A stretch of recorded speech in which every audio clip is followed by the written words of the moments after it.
y por eso era necesario hacer los grupos que ya, bueno, que ya se hicieron. Entonces, al finalizar de lo que tenemos el día de hoy, el contenido, vamos a hablar sobre el examen, por favor. Entonces, continuamos. Ya vimos el tema de la clasificación de los derechos humanos, individuales, colectivos y de solidaridad. Son derechos humanos que los tenemos en los pactos internacionales, ya se transforman en derechos fundamentales que tenemos ya contemplados en la Constitución. Pero estos derechos humanos ahí están. Ahora, ¿cuáles son los mecanismos para hacerlos valer internamente? ¿Cuáles son los mecanismos internos que tenemos para hacer valer estos derechos humanos o derechos fundamentales? ¿Qué mecanismos tenemos? Bueno, pues tenemos que empezar con uno muy famoso que ustedes están viendo y que me alegra que reciban constitucional y procesal constitucional, porque el primer mecanismo de protección que tenemos en Guatemala, vuelvo a repetir, internamente en nuestro país para proteger nuestros derechos humanos, es efectivamente la acción constitucional de amparo. Ese amparo que siempre he manifestado yo que es el SOS, jurídicamente hablando, que tenemos todos los ciudadanos. Recordemos que el 265 de nuestra Constitución nos habla de lo que es el amparo, y el amparo va encaminado a proteger los derechos fundamentales. Las instituciones públicas nos pueden violentar los derechos fundamentales. Entonces, ¿a dónde acudimos? Al amparo. Y créanme, jovenazos, si ustedes en su vida profesional lo van a ver, que muchas veces en la esfera ordinaria comete tantos errores, faltan al debido proceso, violentan derechos fundamentales que uno no cree que pueden violentar, y se violenta el derecho de audiencia, el derecho de defensa, el derecho a ser notificado, cosas así tan elementales tienden a suceder. Entonces, usted, ¿qué es lo que le queda? Irse a la vía del amparo. Esa acción constitucional que también sé que muchos la cuestionan en el sentido de que hacen mucho abuso del amparo, pero también hay que entender que a través del amparo se logra reconducir muchos procesos, especialmente para las garantías del ciudadano. Es el mejor instrumento que como ciudadano podemos acudir, es la acción constitucional del amparo. Pues el 265 lo describe la Constitución, y ustedes están viendo perfectamente hoy día el curso de procesal constitucional, donde les enseñan no solo la historia, las características, sino el proceso del amparo, y me imagino que mucha jurisprudencia en la Corte de Constitucionalidad. Pero vale la pena, son un simple recordatorio de los presupuestos procesales para obtener el amparo o acudir a la vía del amparo. El primero, ustedes ya saben que es la definitividad que usted tiene la obligación de agotar la vía ordinaria, los recursos ordinarios. Eso es fundamental, si no, no procede el amparo. Tiene que agotar la definitividad. También la temporalidad, todos lo sabemos, después de agotar los recursos ordinarios tenemos un plazo de hasta 30 días calendario para hacer valer la acción constitucional del amparo. Fuera de ese tiempo, pues prácticamente ya no le admiten el amparo. Y también el otro presupuesto procesal es lo relativo a la legitimación activa, legitimación pasiva. La ley de amparo nos dice quiénes tienen legitimación pasiva y la legitimación activa. Y por último, pues el agravio. Señalar el agravio. ¿En qué consiste el agravio? El acto reclamado. El acto reclamado es la resolución o el acto de la autoridad por medio del cual usted se considera violentado sus derechos humanos, violentado sus derechos fundamentales.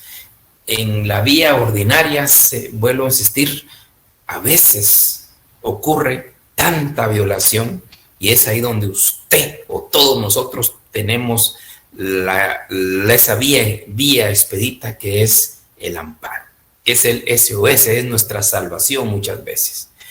Pero yo ya no continúo con esto porque ustedes están viendo un curso prácticamente exclusivo del amparo y eso nos alegra un montón porque aquí con derechos humanos, solo para recordarles que el amparo es uno de los mecanismos internos de protección de nuestros derechos humanos.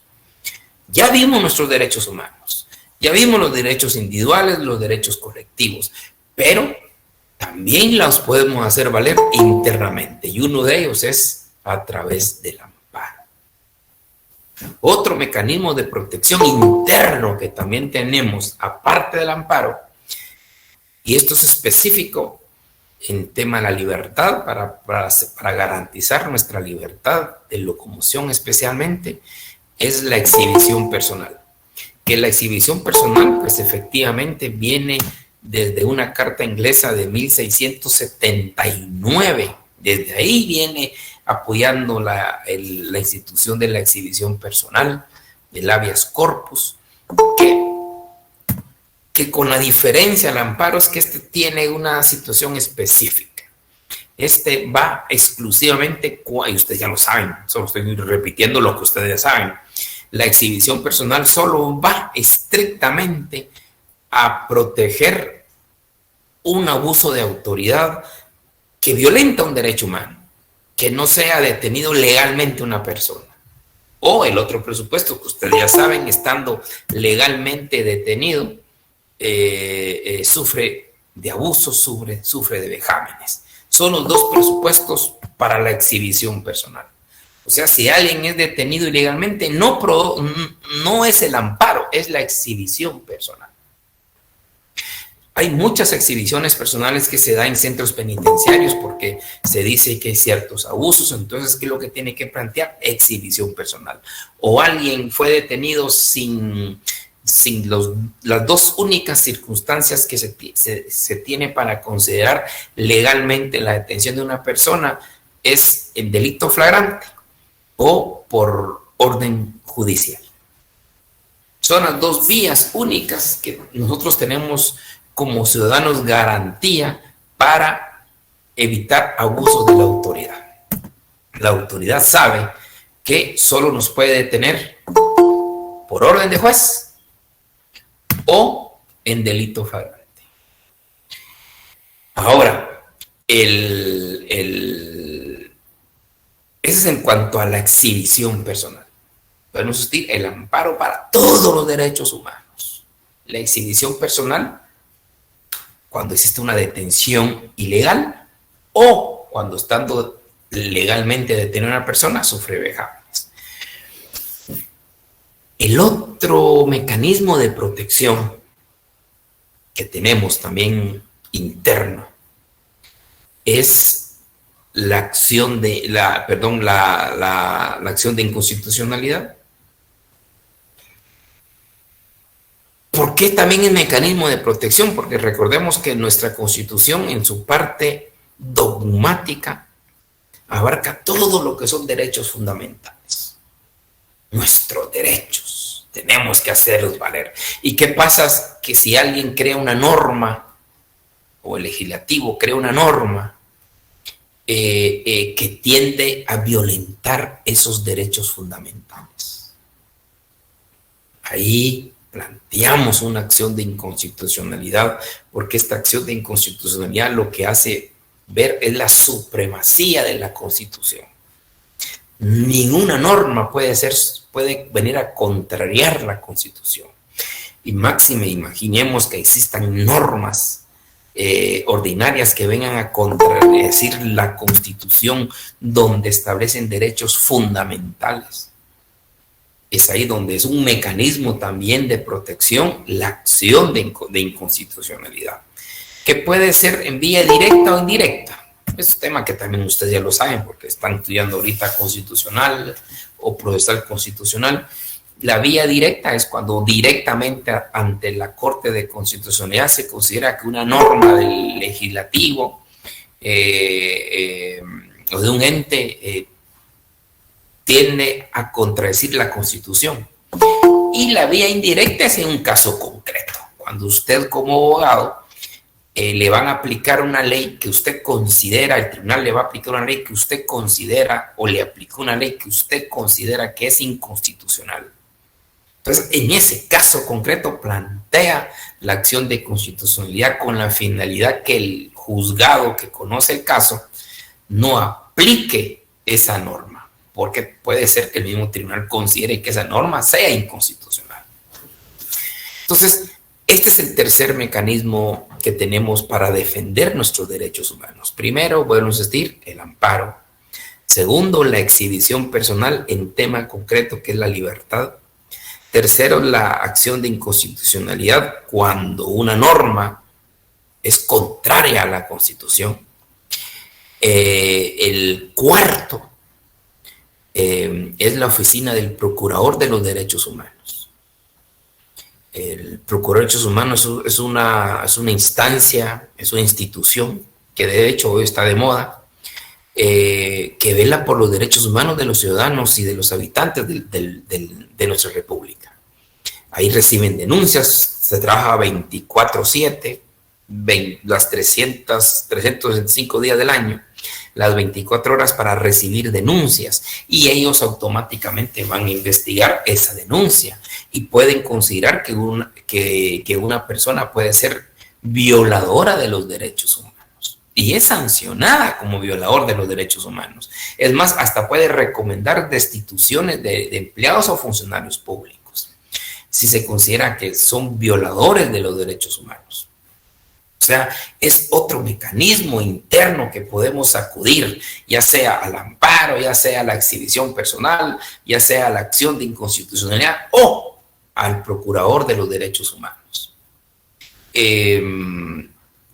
Y también yo le agrego, aparte del amparo, exhibición personal, la inconstitucionalidad y la oficina del procurador de derechos humanos, algo que aparece en el artículo 45 de nuestra Constitución. El artículo 45 de la Constitución es un derecho que se tiene, que tiene el ciudadano para manifestarse cuando se puede violentar un derecho humano o el derecho, o cuando aparecen normas que se aplican normas a sabiendas que están contra el derecho. Esto es un tema interesante, analizar la justicia. Es lindo cuando la justicia se aplica con base a leyes justas. Esto es lindo. Pero a veces hay leyes injustas. ¿Qué pasa cuando existen leyes injustas? Ahí vamos a entrar. Esto es un tema que vamos a hablar en su momento sobre ley y justicia, ley y derecho. Entonces, cuando un grupo de ciudadanos considera que se está aplicando una ley que efectivamente es legal, pero es contra el derecho, es ahí donde el artículo 45 resalta, especialmente el segundo párrafo, donde dice, mire qué interesante, es legítima la resistencia del pueblo para la protección y defensa de los derechos y garantías consignados en la Constitución. A estos jóvenes se le llama desobediencia civil. Hay un profesor español interesante que decía, la desobediencia civil se produce cuando se aplican leyes que contradicen el derecho, porque el derecho va más allá que la ley. El derecho es sinónimo de justicia. La ley muchas veces no es sinónimo de justicia. Entonces tenemos ahí la posibilidad, con base en el artículo 45, de proceder a la desobediencia civil, a esas famosas manifestaciones que si efectivamente pueden contrariar la ley, pero no el derecho, y la gente lo que quiere hacer es valer el derecho, y se tiene como fundamento ese artículo 45 de nuestra Constitución. Estamos hablando de esos mecanismos que tenemos para hacer valer nuestros derechos humanos. Ya manifesté el amparo, mecanismo de protección y hacer valer nuestros derechos fundamentales. La exhibición personal, la acción de inconstitucionalidad, acudir a la Procuraduría de los Derechos Humanos y el tema de la desobediencia civil establecida en el artículo 45 de nuestra Constitución. Son los mecanismos internos que nosotros tenemos para reclamar y hacer valer nuestros derechos humanos.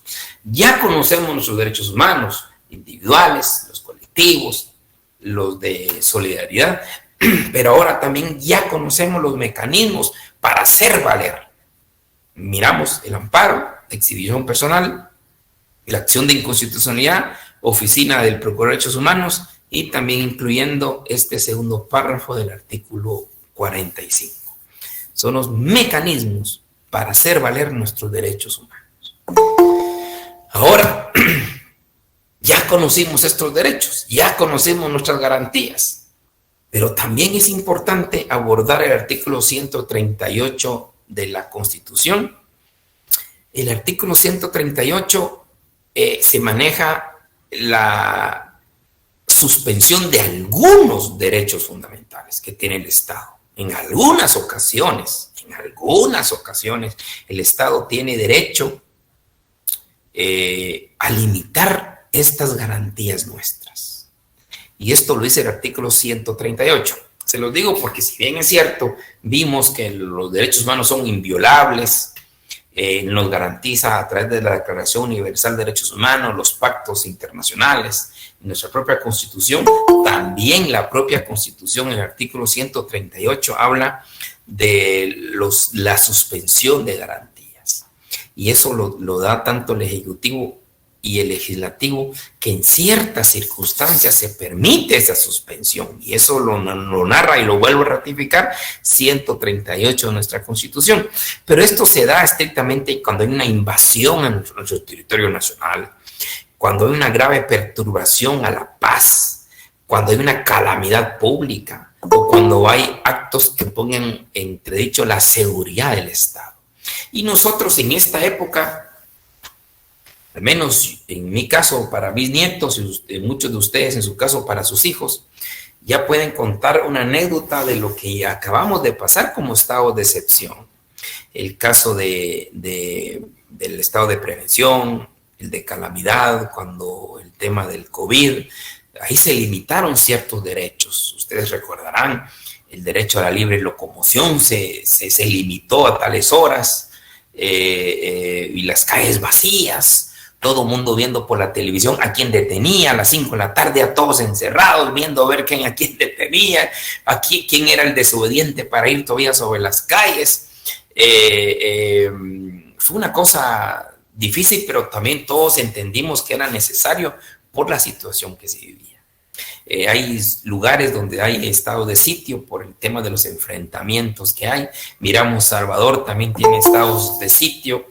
Y efectivamente cada 30 días, si se considera necesario, se tienen que renovar a excepción de un estado de guerra.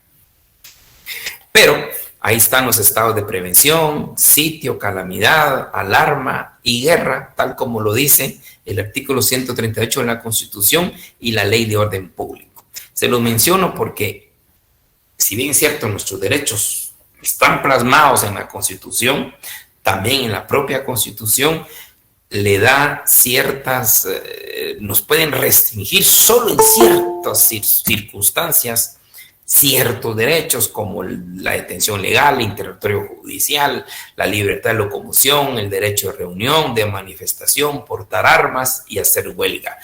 Pero en ciertos aspectos que ya el Ejecutivo y el Legislativo determinarán.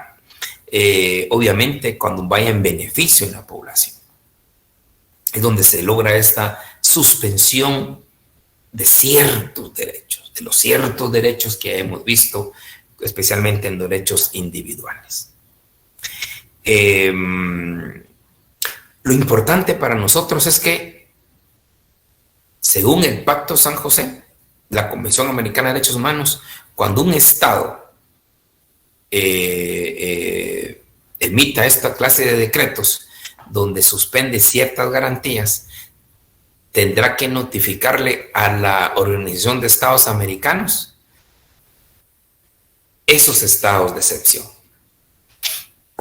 Vuelvo a insistir, no debe pasar de 30 días, tal como lo dice la propia Constitución. Entonces, cuando se dan esos estados de excepción, los estados tienen que notificar inmediatamente a la Organización de Estados Americanos, porque obviamente nos están restringiendo no todos los derechos, pero algunas garantías establecidas en la Constitución. Bien, hablando del artículo 45, también es importante el artículo 46. Este artículo 46 que anteriormente daba mucha batalla, cada vez que uno tocaba este tema era complicado, porque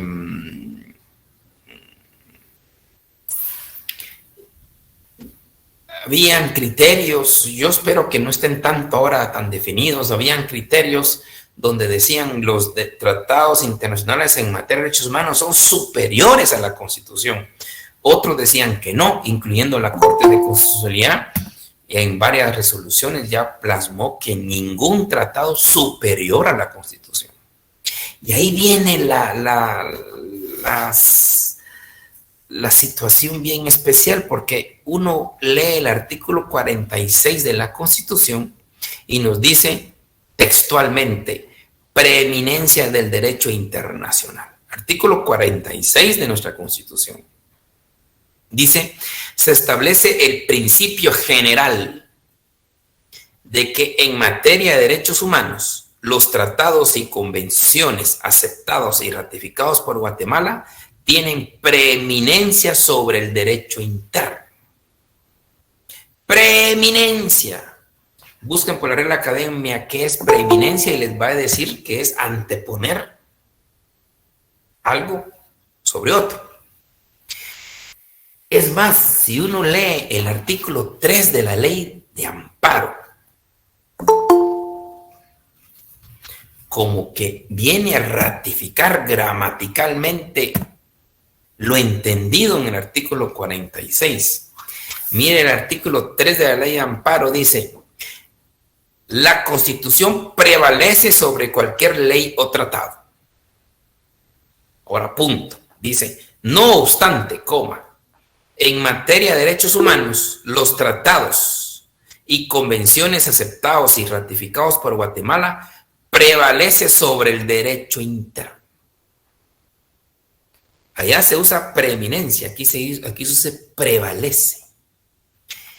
Y ya sobre eso ha venido la discusión y entonces dicen, no, es que no hay problema porque la Constitución no es parte del derecho interno. Entonces uno empieza a cuestionar, entonces, ¿qué es la Constitución? Tampoco es internacional, tampoco es externo. Y el 204 de la Constitución,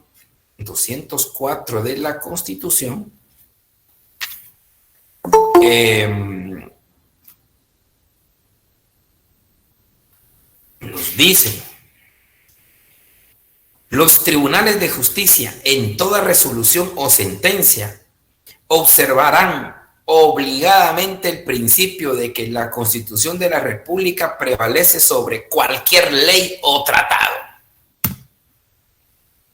Aquí se dan posiblemente las famosas antinomias que unos dicen que sí, otros dicen que no, porque dice sobre cualquier ley o tratado. Entonces se nos complica a veces la situación y yo voy a confesarles algo a ustedes. En los libros de 2015 para abajo, 2014 para abajo creo yo tenía un criterio distinto al que les voy a proporcionar hoy. Distinto a lo que el libro dice de 2015 para este año. El criterio anterior que yo sostuve era atendiendo gramaticalmente lo que dice el artículo 46 y lo reforzaba con el artículo 3 de la Ley del Amparo. El artículo, yo decía y le exponía que textualmente es claro, dice cualquier tratado internacional en materia de derechos humanos tiene preeminencia o prevalece sobre el derecho interno. Y el derecho interno, yo también dentro del derecho interno incluyo la Constitución, porque la Constitución no es un derecho externo.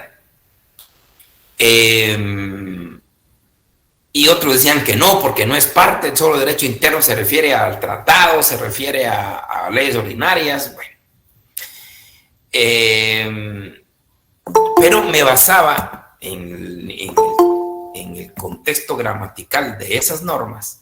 Además, hay un libro interesante de Ramiro de León Carpio. Ustedes recordarán que Ramiro de León Carpio fue presidente de la República, pero antes de ser presidente fue procurador de los derechos humanos.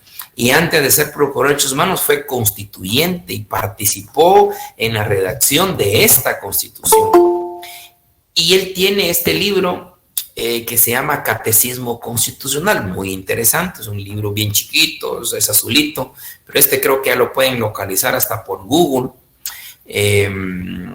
Interesante, porque ahí nos aclara algunas normas de la Constitución, de la naturaleza como una interpretación auténtica de esas normas. Y ahí aparece el 46, y Ramiro de León Carpio nos explica la naturaleza del 46, y él dice textualmente que los tratados internacionales en materia de derechos humanos sí son superiores a la Constitución. Lo está diciendo uno de los autores, yo creo que de ese artículo. Y dice que la idea es proteger los derechos humanos de todos los habitantes de Guatemala, porque independientemente que existan reformas a las leyes y reformas a la Constitución, deben de prevalecer los derechos internacionalmente reconocidos, porque esos derechos difícilmente se modifiquen o tengan facilidad de modificarse. En cambio, el derecho interno, incluyendo la Constitución, sí puede ser modificable. Entonces, él tenía la noción que los tratados internacionales tenían potestad de venir a garantizar los derechos humanos con mayor seguridad que la propia Constitución. Y por eso la idea era darle esa preeminencia a los derechos internacionalmente reconocidos de derechos humanos. Y con eso estaba yo claramente convencido. Es más, las Naciones Unidas, que uno de los propósitos es la promoción y desarrollo de los derechos humanos, y a raíz de esto viene la declaración y los pactos ya anteriormente indicados, que viene a favorecer a los seres humanos. Y un Estado está ¿para qué? Para darle protección y desarrollo a sus seres humanos. Entonces, qué mejor que esto venga de las propias Naciones Unidas y de todos los pactos y convenios internacionales en materia de derechos humanos. Pero, al estar leyendo, analizando algunas cosas, y como esto es evolutivo, encontré el artículo 5 del Pacto Internacional de Derechos Civiles y Políticos y el artículo 29 de la Convención Americana de Derechos Humanos, que palabras más, palabras menos, ambos artículos establecen que estas normas establecidas en estos pactos tienen que ser cumplidas por los estados parte. ¿Estamos bien? Pero también agregan, sin embargo, si hay derechos que se reconocen de mejor manera, de mayor protección en el derecho interno de los estados, pues definitivamente debe de prevalecer eso. Entonces, en conclusión, en ambos artículos de ambos pactos, lo que está haciendo relevancia aquí es el principio pro homine, lo que más favorece al ser humano. Y a raíz de esto, yo hoy establezco que la normativa del 46 y 44 de nuestra Constitución prácticamente nos da la apertura para que no podamos estar discutiendo qué prevalece más, si la Constitución o un tratado internacional de derechos humanos ratificado por Guatemala. No, lo que prevalece es el ser humano. Entonces, en un caso concreto,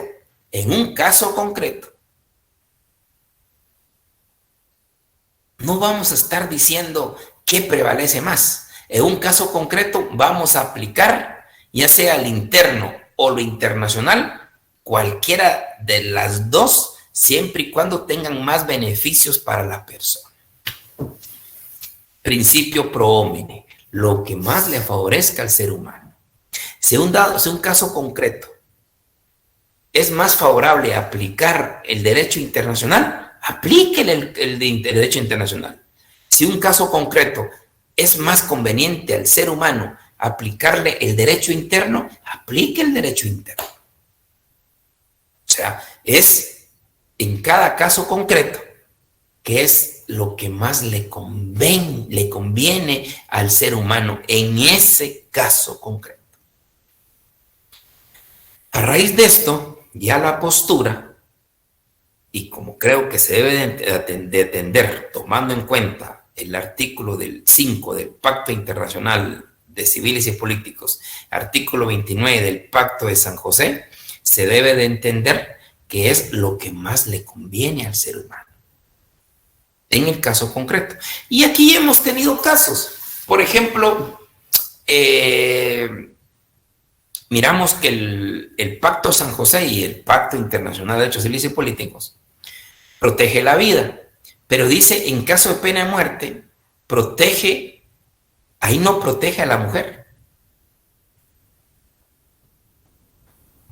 No excluye a la mujer en caso de pena de muerte.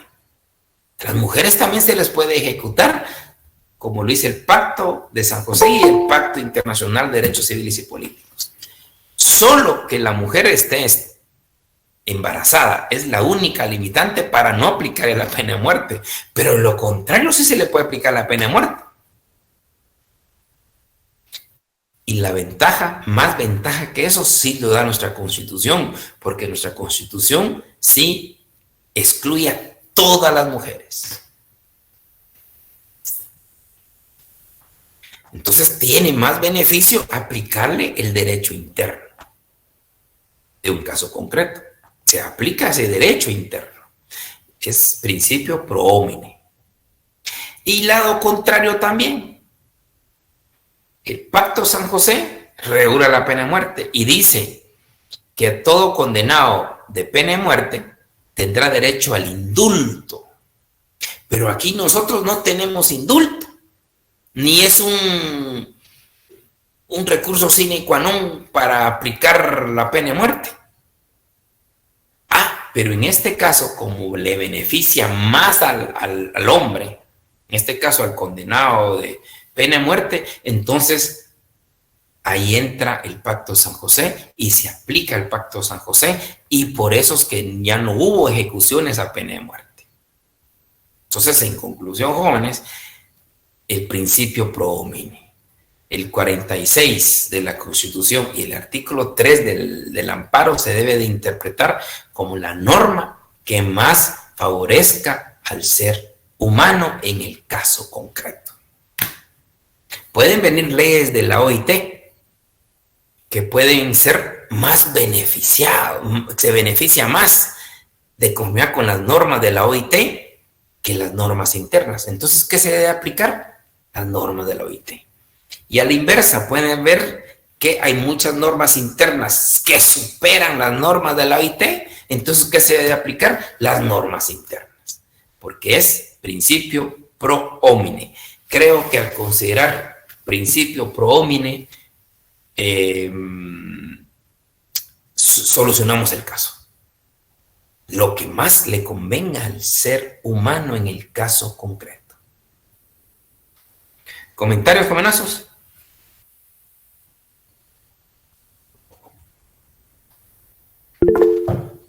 Don William. Cuénteme, don William.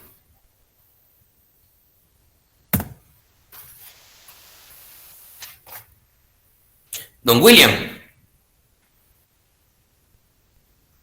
William Chávez.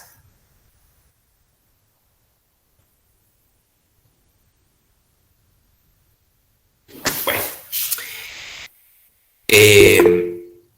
Sí, doña Blanca.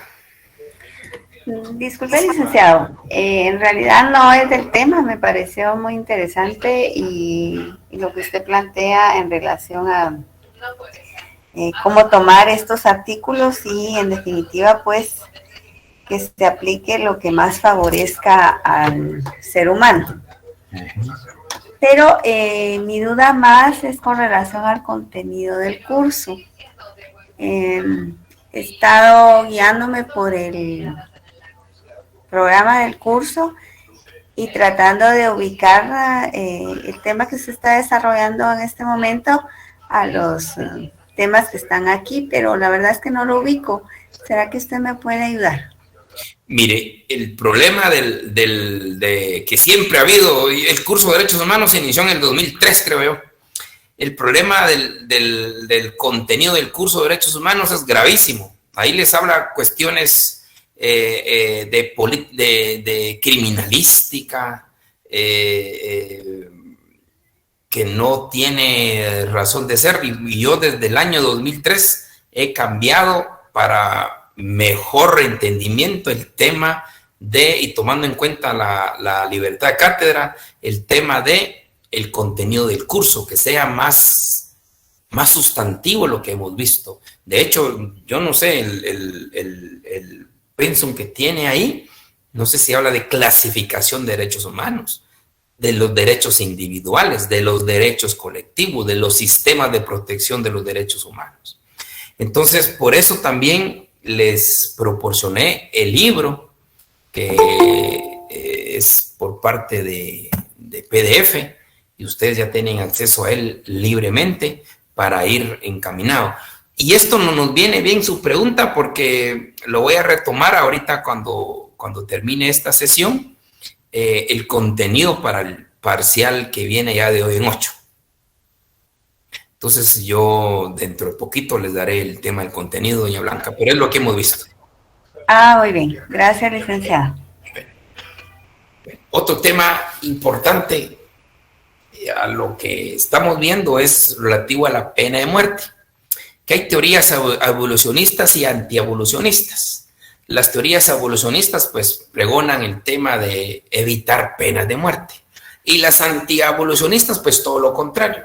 Y en Guatemala miramos ambas, miramos personas que instan a que se vuelva a ejecutar la pena de muerte, otros que no, que la pena de muerte no tiene ningún sentido. Entonces, vale la pena retocarlo. Yo sé que vamos a ver dos casos importantes de los compañeros que les tocó, el caso de Fermín Ramírez y el caso Rescacó, son importantísimos para el tema de la pena de muerte aquí en Guatemala. Son casos que vio la Corte Interamericana de Derechos Humanos, analizó y juzgó la Corte Interamericana de Derechos Humanos. A raíz de esas sentencias ya no existe pena de muerte, ya no se han ejecutado penas de muerte y ya ni siquiera se han impuesto penas de muerte. Yo recuerdo que en el año 2002-2003 existía el famoso corredor de pena de muerte, que era el sector 11, creo 11 de la zona 18. Ahí estaba todos los condenados a pena de muerte esperando su ejecución, y una incertidumbre horrible hasta que llegaron estas sentencias, y con base en estas sentencias la Corte Suprema de Justicia, yo creo que eran como 22, más o menos me recuerdo, 22 que estaban esperando ser ejecutados. La Corte Suprema convirtió las penas de muerte a penas máximas de prisión. Así que dependiendo cuándo fue condenado, si fue condenado en el año 96, pues les imponían la pena máxima, que era de 30 años. Después del 96, pues las penas máximas de prisión fueron de 50 años. Pero lo interesante de todo esto es que fue la Corte Interamericana de Derechos Humanos la que prácticamente dispuso que ya no se tenía que imponer más penas de muerte. Y esto lo vamos a ver cuando estemos en estos casos de Fermín Ramírez y Rescacó. Pero aparte de esto, en el ámbito del abolicionismo, el por qué es necesario considerar la abolición de la pena de muerte. Yo sé que hay gente y hay ciertos políticos que andan manifestando la necesidad de pena de muerte. Pero hay circunstancias, y eso lo vamos a ver con las dos sentencias, pero aparte de esto, en la teoría abolicionista, se manejan dos temas. Uno es la teoría de la lotería del siniestro y lo otro es los errores judiciales. El tema de la lotería del siniestro es algo muy importante porque puro loteriazo. Usted cometió el mismo delito que otro, solo que en el estado donde usted cometió hay pena de muerte y la van a ejecutar a esa pena, mientras otro que también cometió el mismo delito, pero en ese estado no se ejecuta pena de muerte, no se va a ejecutar la pena de muerte. ¿Cómo es posible que habiendo cometido el mismo delito tiene dos efectos distintos? Esto es similar al tema de los adolescentes. Los adolescentes también es otra situación bien complicada porque imagínese usted un adolescente líder de grupo,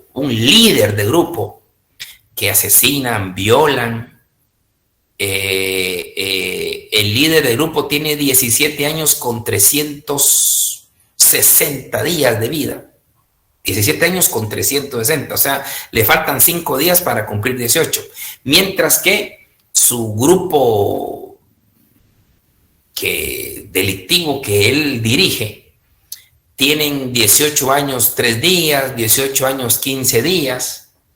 Entonces resulta que en el momento en que los capturan y los condenan, el líder de este grupo se le va a imponer 6 años de prisión máximo, mientras que a sus cómplices y colaboradores de él se les puede imponer hasta la pena de muerte. Hay una cuestión injusta. Claro, porque nuestro sistema se basa en una responsabilidad cronológica. Y cuando hay una responsabilidad cronológica, ese es el resultado. En algunos países se da la responsabilidad mental, que la responsabilidad mental es la capacidad que tenga. Puede tener 17 años, 360 días, pero una capacidad mental de 20 o 22 años. Entonces se juzga de conforme a la capacidad mental. Pero se da esas injusticias. Y en el otro lado de los errores judiciales también hay muchos errores judiciales. Aquí estoy hablando con futuros jueces y magistrados y son seres humanos y se pueden equivocar. El problema es si se equivocan y condenan a muerte a una persona, la ejecutan y cómo se va a reparar si cuando después se determine que existió un error judicial. Y aunque ustedes no lo crean, hay muchos errores judiciales y eso es lo que en Estados Unidos se lucha. Hay muchas organizaciones luchando contra la pena de muerte por eso. Hace unos 10, 12 años, recuerdo, tuve la oportunidad de ver una revista, de leerla. Y está en portada un afroamericano que la familia cuenta la historia. Este afroamericano fue condenado a pena de muerte, pero un día antes, como último deseo, solicita que hablar con los medios de comunicación. Y efectivamente, pues, le otorgan ese derecho y habla frente a las cámaras. Y el único objetivo para hablar frente a las cámaras es pedirles perdón a sus hijas. Pero les dice que no sientan vergüenza, porque él jamás ha matado a nadie y que esa condena es injusta, porque él nunca ha cometido delito. Y lo quiere expresar públicamente para que las conocidas o amigas de su familia sepan que él está dando la cara porque él no cometió ningún delito y que lo juzgaron y lo condenaron injustamente. Okay. Llega el siguiente día y efectivamente lo ejecutan. Pero al parecer a los 7, 8 años por ahí, el tiempo pasa, aparece el verdadero responsable de la muerte por el cual esta persona ya fue ejecutada. ¿Qué pasa ahí? ¿Cómo queda el Estado? Pero el problema del Estado es cómo resarcirle si la persona ya el propio Estado lo mató. Son errores judiciales. No digamos en un país como el nuestro, cuando la prueba científica no ha sido de nuestra parte algo bondadoso. Regularmente aquí se condenaba solo con testigos y especialmente por agentes de policía. A usted lo condenaban fácilmente 3 agentes de policía que declaraban contra usted. ¿Y usted qué hacía? Y así pudo haber pasado con algunas condenas, especialmente la pena de muerte. Entonces, esos errores judiciales, por favor, no nos arriesguemos. Y ya nuestros compañeritos se van a dedicar a este tema de Fermín Ramírez y Rascacoy y nos van a ilustrar por qué la Corte Interamericana de Derechos Humanos nos dio clases al organismo legislativo, clases al organismo judicial, incluyendo a la Corte de Constitucionalidad, del por qué cometieron graves errores y por qué reconsideraron todo y prácticamente anuló la pena de muerte en Guatemala. Y después la Corte de Constitucionalidad, pues con base en estas 2 sentencias, emite una sentencia indicando que la pena de muerte ya no se debe aplicar en Guatemala. O sea, se los digo porque por más que alguien nos venga a decir es que la pena de muerte ya no es posible. En Guatemala ya no es posible.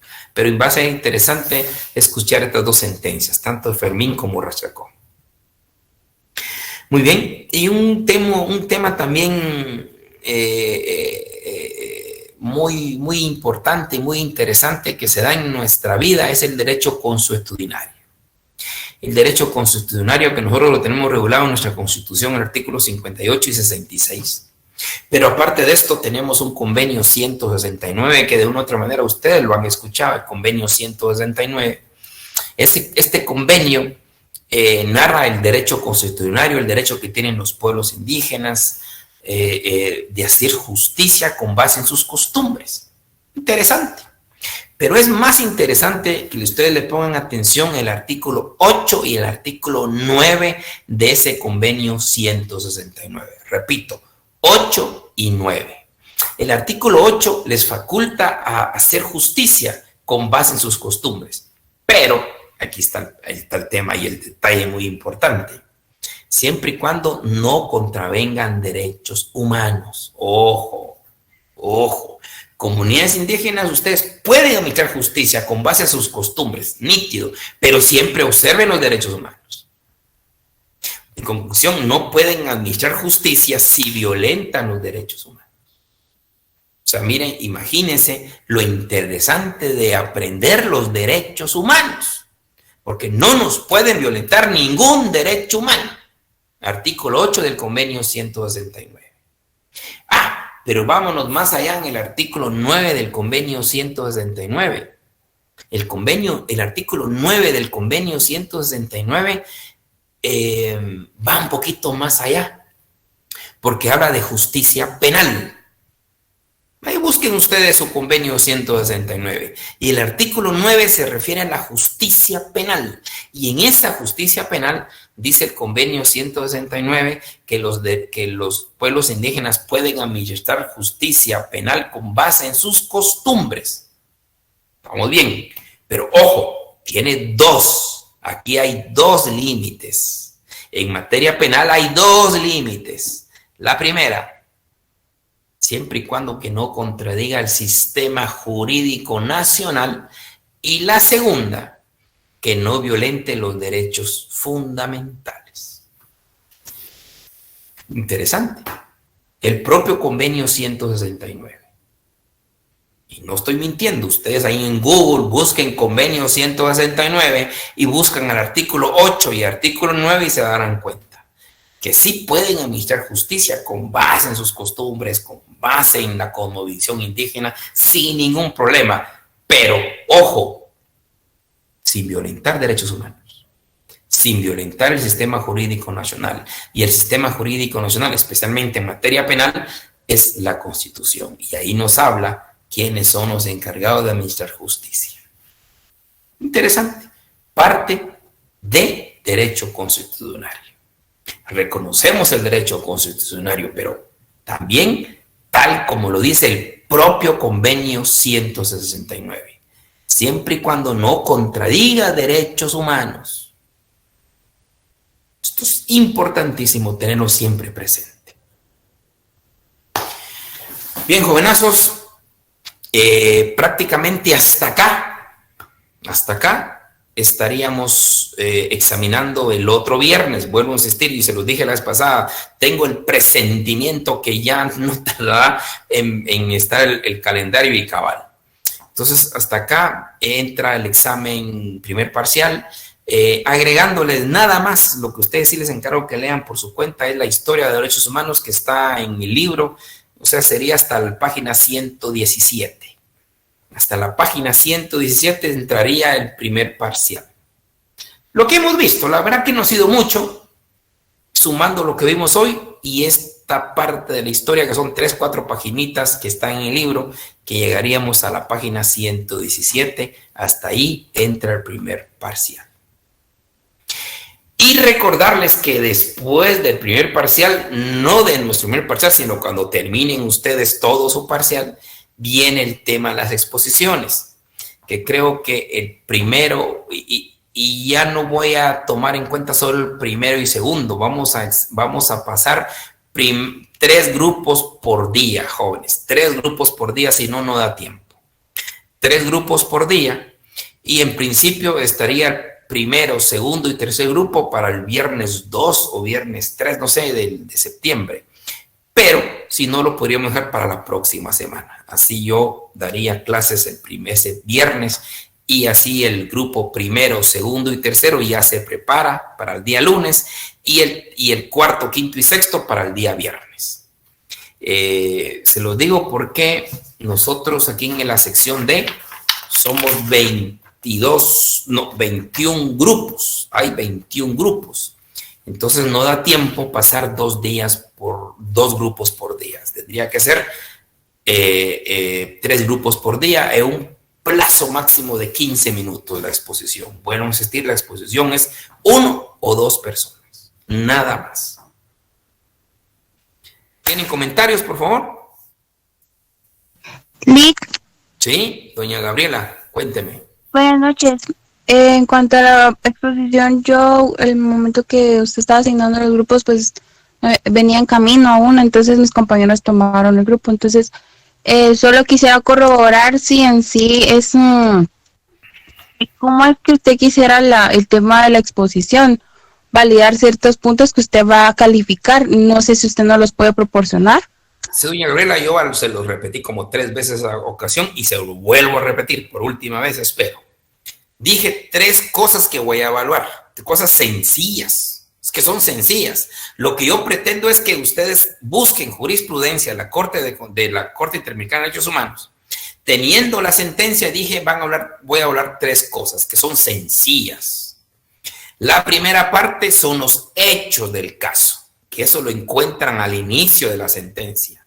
Y una tercera parte, dije, va a ser la resolución, el fallo de la Corte Interamericana. Son 2 cosas sencillas que una la encuentra al principio y la otra la encuentra al final de la sentencia. Ahora, la segunda parte, les dije, un poquito más complejo, pero no es tanto.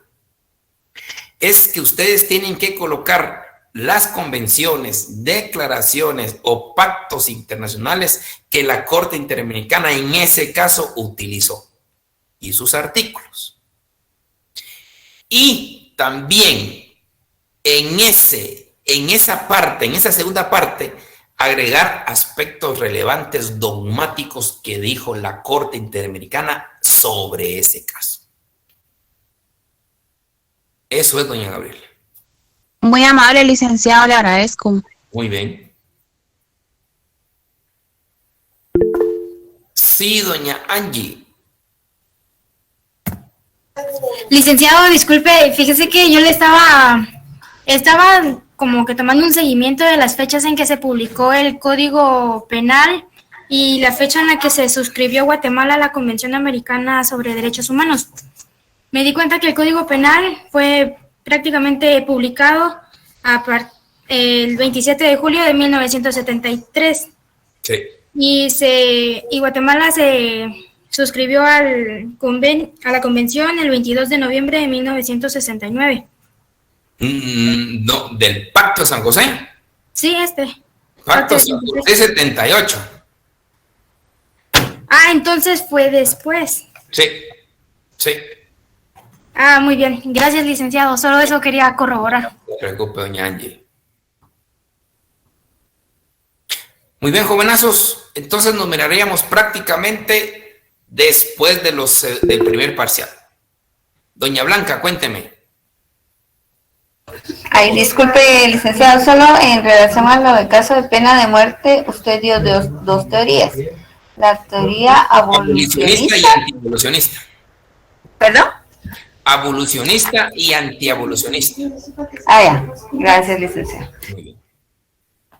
Bien, jovenazos, nos miraríamos entonces para el 1 o 2 de septiembre, no sé, porque en el tiempo de exámenes no los molesto. Pasen ustedes buena tarde y les deseo toda la suerte del mundo y que este fin de semana también sea un éxito para ustedes. Muchas gracias. Gracias. Feliz noche, Luis. Feliz noche. Buenas noches, doctor. Buenas noches, licenciado.